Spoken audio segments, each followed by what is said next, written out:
Hello, all. This is Father Andrew Costa from the Darke County Anglican Mission in Darke County, Ohio. And welcome today. I'm the church planting vicar or the church planting pastor here at the church. And we've noticed that we've been getting a lot of questions on some of our other social media feeds about the life of Anglican Christianity or the life of what's going on in the church. One of the questions was, what is with all the vestments? And I thought it was a fine question. And there's a lot that could be said about vestments, but I'm going to try and give you a tour of our vestments, along with an explanation of why the vestments. So, of course, the most basic vestment we call our clericals. This is me in my clericals. I'm wearing a black shirt, black pants, and a collar. And what this is once upon a time, uh, people would wear cassocks everywhere they went. If you're wondering what a cassock is, it looks like this. This is a cassock.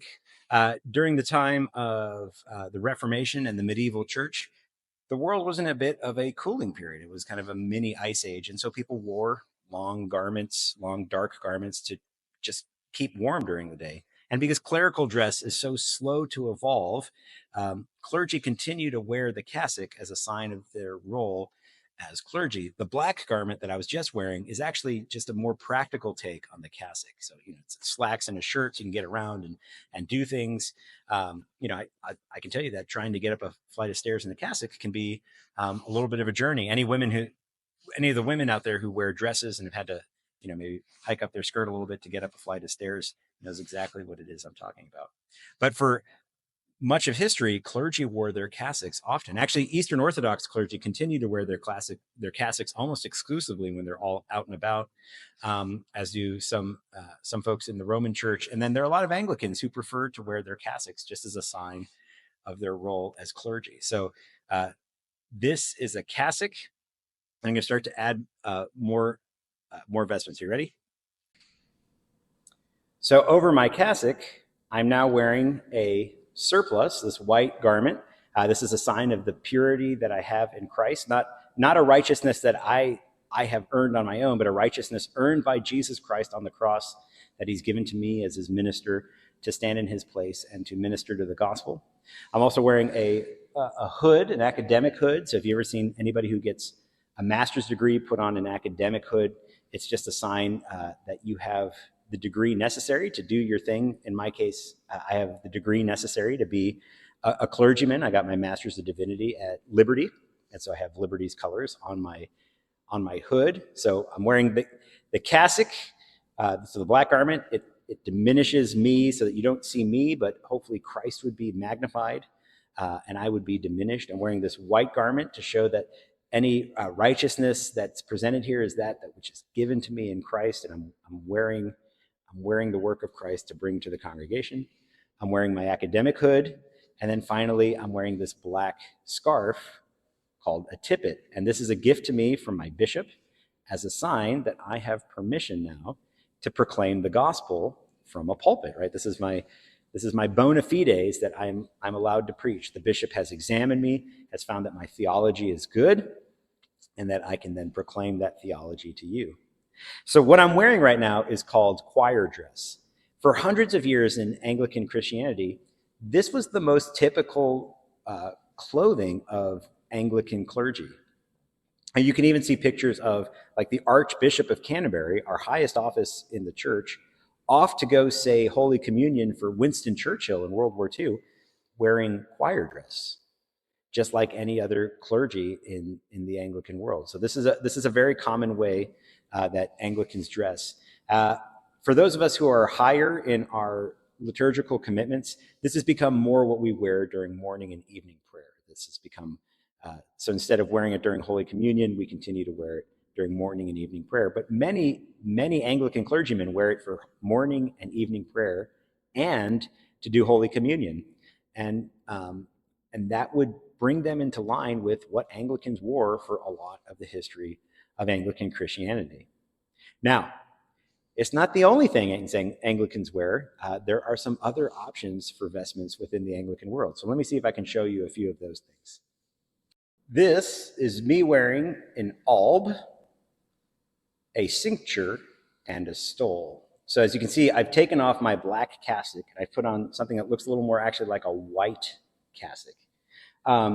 And so this would come out from not the time of the Reformation, but from the earliest periods of the church during the Roman Empire. Men of rank would wear togas, they'd wear white garments, and then what their rank was would often be signaled by some sort of scarf. And so I have my toga on because I'm in the clergy, and then my rank in the clergy is I'm a priest, so I'm wearing my scarf. If you've ever seen a deacon's scarf comes across their body, so the way they wear their stole or their scarf shows their rank within the life of the church. And then the color of it, the green, means that we are in the Trinity season of the church. This is the season of the church where the church is doing the work of the Great Commission most explicitly. And so we're hoping to see growth in the church, like you hope to see growth in a garden. Green is good when you're working with agriculture. And so green is just a sign of this season of where the church is supposed to go and grow through evangelism and mercy and all those things. This belt is a cincture. It's just a belt. You can also think about it as putting on the belt of truth. And that's maybe a later way in the church, the life of the church, to think about your cincture. But I think it's helpful to remember that when I put on this belt, I'm putting on the belt of truth. And it's just kind of holding the whole thing together for me.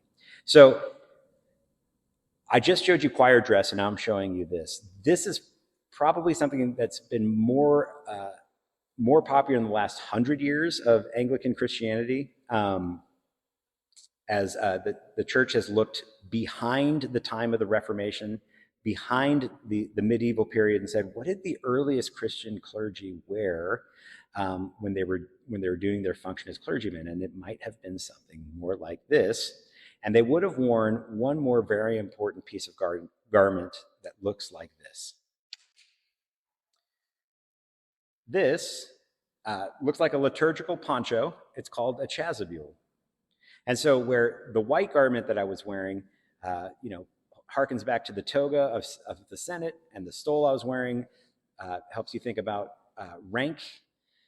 The chasuble is actually a sign of the yoke of Christ, which is easy. This material is light, right? So the yoke of Christ is easy, but we're also reminded that we are in fact wearing Christ, that when I stand to do the work as a minister, I'm doing it on behalf of Jesus Christ, and so I'm wearing Christ as I bring Christ to the congregation.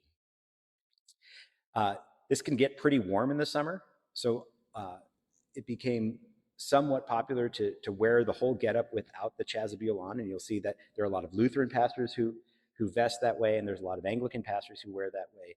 The next step up the vestment ladder is to actually put on the chasuble, and this is maybe a more complete way to think about vestments.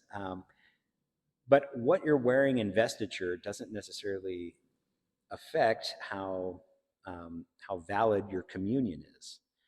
They have their meaning for sure. They help catechize and teach the congregation something about Jesus Christ and the life of the church.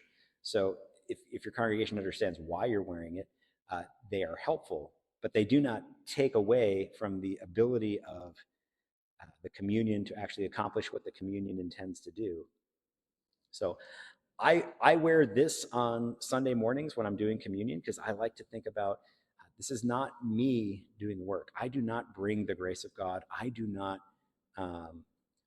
grant you absolution. I stand in the place of Christ and I point to his work and I point to his absolution. I'm wearing Christ because that's who I want to bring to you, but I'm not the one accomplishing anything. Christ accomplishes all.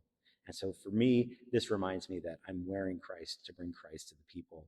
And I love that work. It is such a joy to do so. But this for me brings a certain amount of humility with it.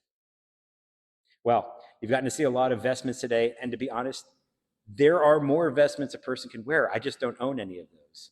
Like you could wear a liturgical cape called a cope. It's a very popular piece of vestiture you might see out there. And maybe I can bring somebody in to talk about the history of the cope. There's some liturgical hats that you can wear. I don't own any of those. But they all have these beautiful meanings and resonances to the ancient church. Know that communion is valid or invalid for other reasons. And the vestiture, what it brings, is some some education to the congregation about what's going on, the purpose of what's going on. And so it helps aid in the knowledge of what communion accomplishes for the congregation, but it's not necessary for the communion to be valid. Well, if you have follow-up questions or you want to dialogue with me, of course, there's the comments section. In the meantime, I hope you have a peace-filled week, and I'll talk to you soon.